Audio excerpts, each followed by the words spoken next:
Hello everyone, this is me, TimeLiarG, and I'm back here in my favorite game of all time, Sonic Adventure. I'm going to be talking about some creepy stuff in the game, and I'm also going to be making another Sonic-related video about creepy stuff in the entire Sonic series as a whole, not just Sonic Adventure, and this is going to be live commentary as well. I'm not reading from a script or anything, and the video might be a little bit messy because of that, but I think it makes it more cozy because it's, it's like we're all sitting around a campfire talking about random stuff, so...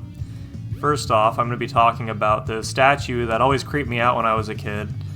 And, even on GameCube, I was a little bit older when the GameCube version of the game came out with DX. Now, this one isn't too creepy, but like I said, when I was younger, this statue kind of unsettled me, specifically after talking to that little girl NPC that walks around occasionally.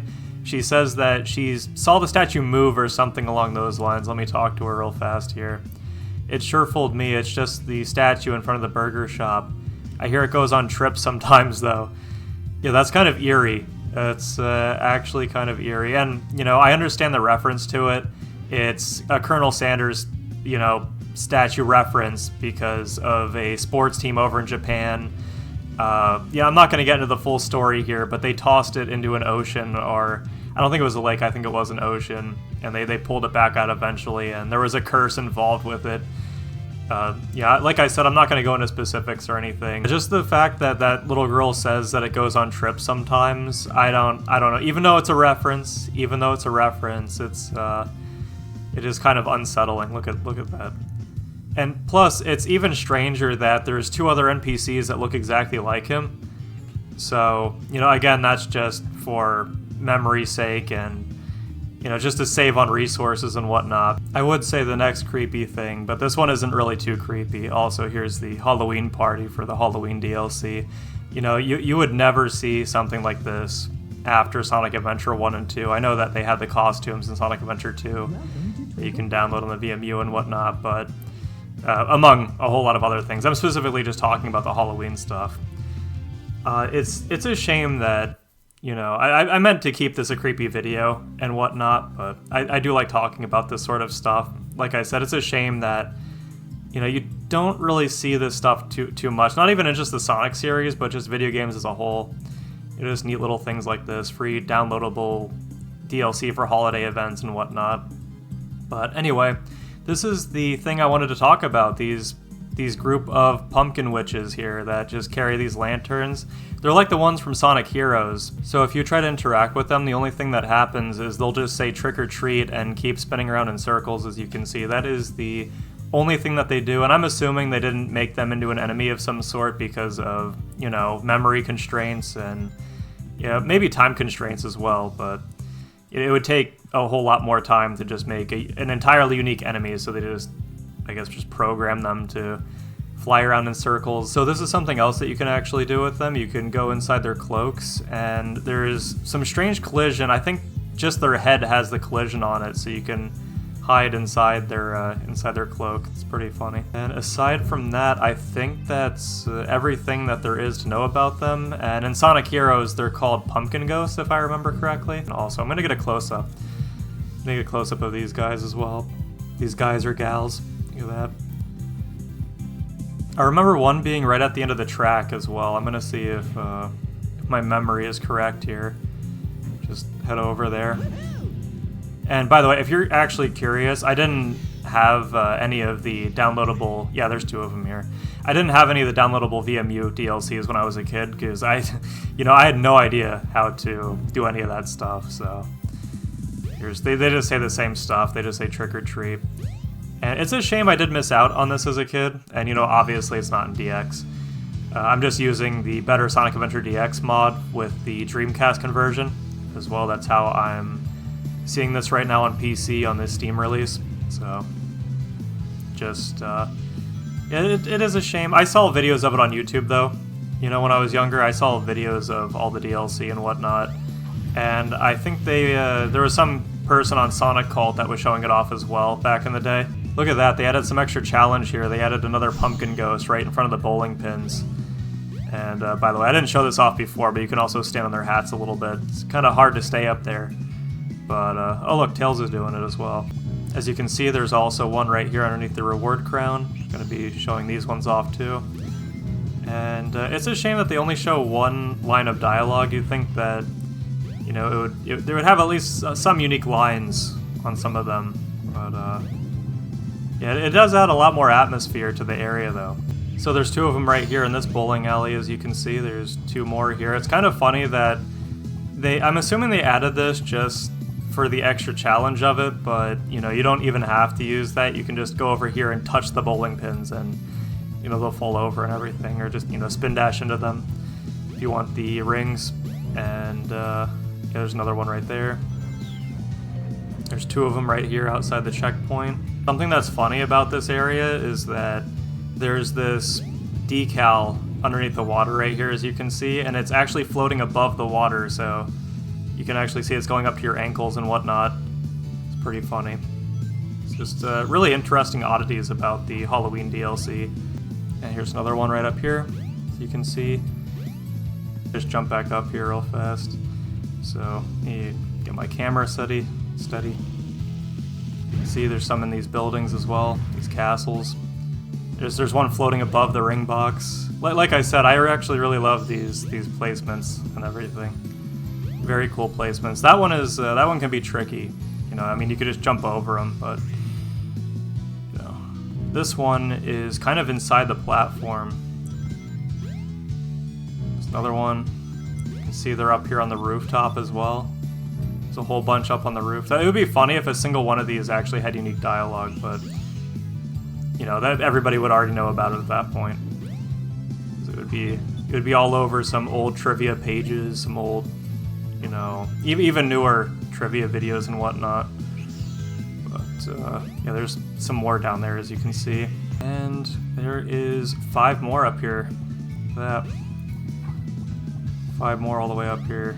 And the last one doesn't say anything unique. There's also this other decal up here. Yeah, let me jump all the way over here real fast. It would be funny if there's some hidden outside the map here. Oh, wait, what? I've never seen that before. I have never actually seen that before. There is a pumpkin ghost right outside of the map. Maybe you can see that when you're on the roller coaster, but I don't think you can. I don't think the camera angle is actually facing towards that pumpkin ghost down there. I'm wondering if that's some asset for Amy's part of the stage or someone else's part of the stage.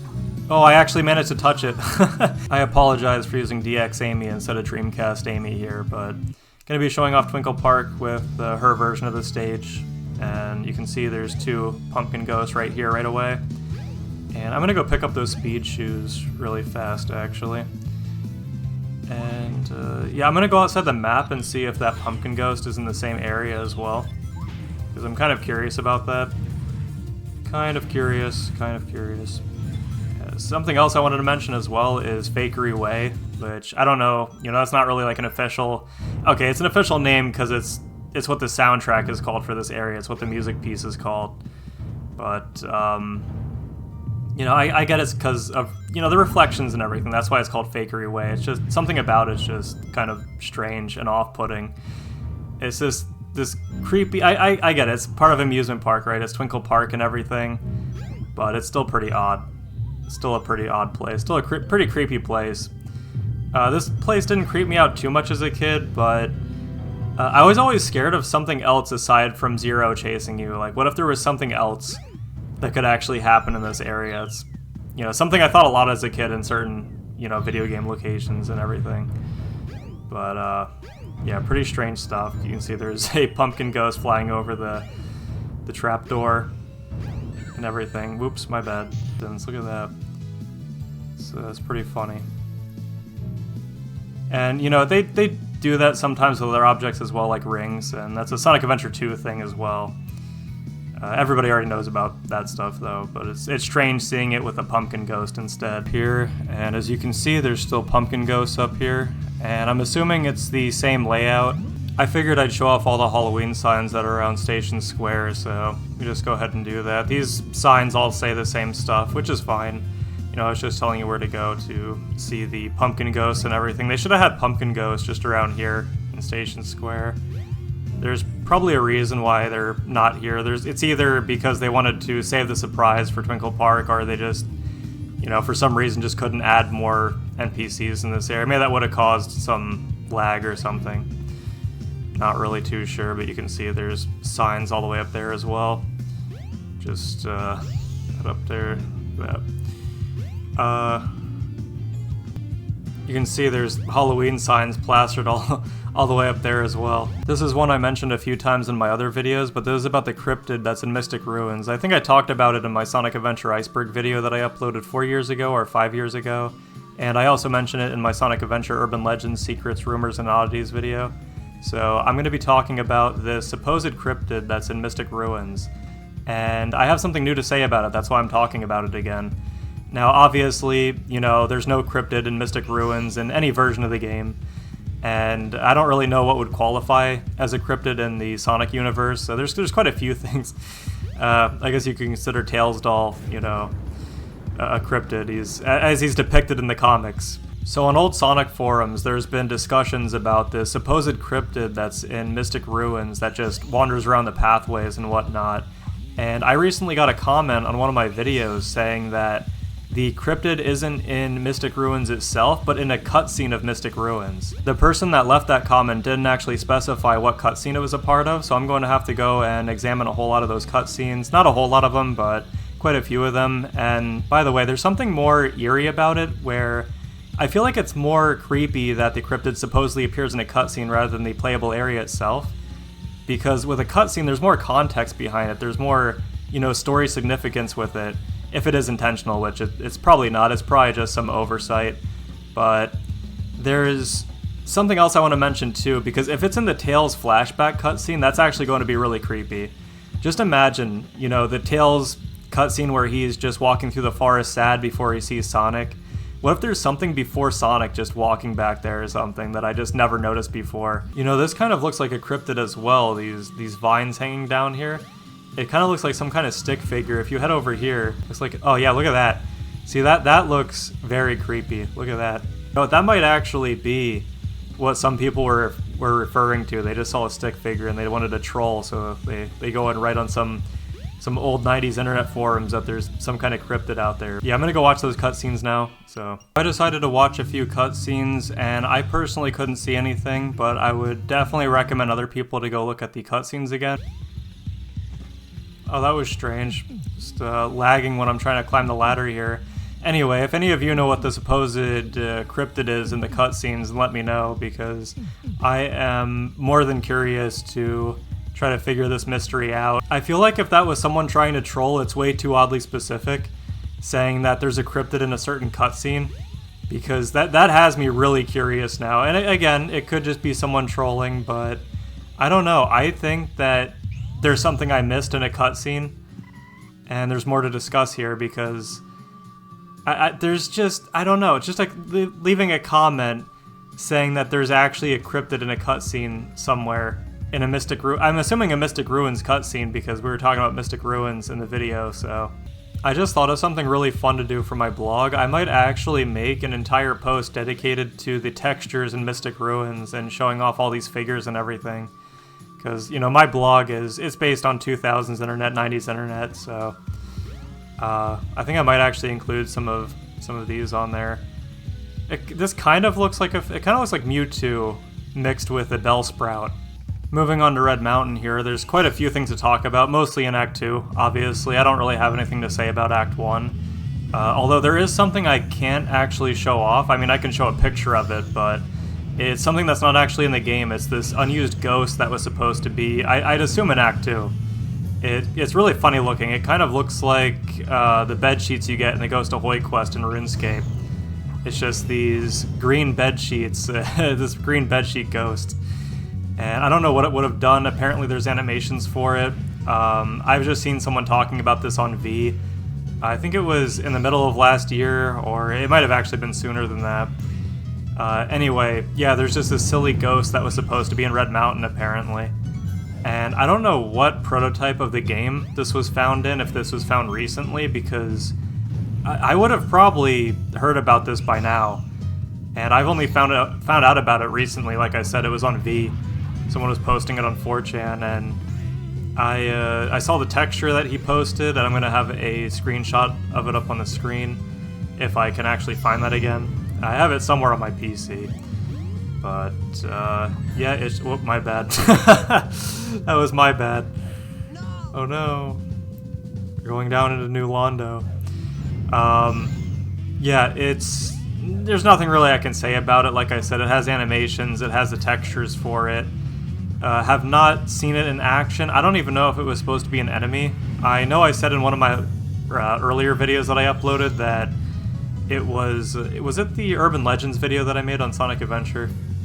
I think it might have been the Urban Legends video where I was theorizing that those ghosts could have actually been behind the bars instead of the prisoners. I don't know if that was supposed to be the case or not, where the prisoners were supposed to be the ghosts and vice versa, but yeah, I don't have any proof. No proof of that. Anyway, here's the next thing we're going to be talking about. There's one on either side here.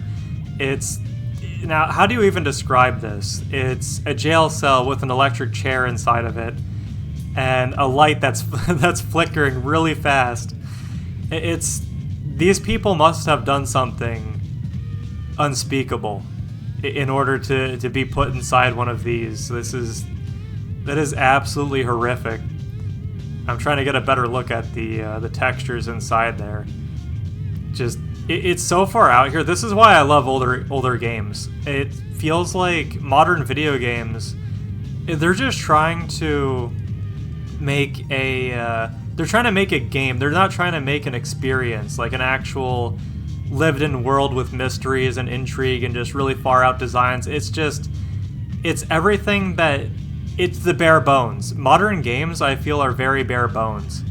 You know, they just add everything that's needed just specifically for the gameplay and nothing else.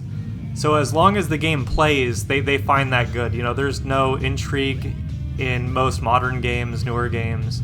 And I'm not saying all of them, obviously. I'm mostly speaking of AAA games and whatnot. Not to get too off track there, I'm just going to keep going through the level. I always wondered what these things were. I don't know if those are supposed to be just... They're obviously not cogs. I don't know. I have no idea. There's these lights up here as well. But yeah, really cool scenery here with these lights, these lanterns here, or lamps, whatever you want to call them. And by the way, if you look up directly at the ceiling, the sun ray actually goes through the ceiling and everything, and you can actually see the sun up there. So here's these gravestones here. I don't think these actually have an uncompressed texture with them. I think that's just how the text looks like. That's how they designed it. And there's some type of sideways cross there. There's an upside down L, I guess, Waluigi is real in this game instead of, you know, Mario 64 DS. There is some strange symbols in there. There's a Tetris piece, and, you know, obviously there was an original texture, and they downscaled it, but I think the symbols, it would just look the same, uncompressed. So, that's just what I think anyway. Just really odd stuff around here with the scenery and everything. And here's the chained prisoners, and it's not the chained prisoner from Dark Souls 1, it's these guys right here. Who knows what these are about? I know there's a mission that mentions them in DX, but aside from that, there is no lore on these guys whatsoever. But when you play through the stages Gamma, they're completely gone. I think the bars are actually gone as well, so I guess the lava rising, you know, it did not bode well for them. I also don't think that these are badniks. I think they're more so like the ghosts in Sandopolis and everything. In all of my time of researching this game and all of its prototypes and everything, and just creating a giant archive for the development of the game and whatnot, I have never seen a developer mention these guys whatsoever, not in any kind of interview. Maybe I missed one. I haven't seen them in any kind of magazine or any kind of development documents or anything. There is just no information on these guys whatsoever, and I think that makes them even greater. It makes them an even greater mystery that there's not even a tiny little tidbit of lore on them. So, just another oddity in Red Mountain. Here's these other animated gravestones as well, as you can see. And here's these smaller cells over here with these green bars. It kind of looks like something out of Nights into Dreams. You know, these green bars here and whatnot. Just, you know, I think this area in general kind of reminds me of Nights into Dreams, and those faces on the platforms down there remind me of, what do you call it? It's a Nintendo 64 game, Mischief Makers. I really like these guys as well, just like the bats. They're similar to the bats, just these very cool pieces of scenery. This was me, TimeliarG. I hope you all enjoyed this nice, cozy video for Halloween. It's currently October 24th. It's not quite Halloween yet, but I'll be uploading a few more videos, so feel free to subscribe, and I'll see you all around. May God bless your day, your week, your month, your life, and I'll see you all later.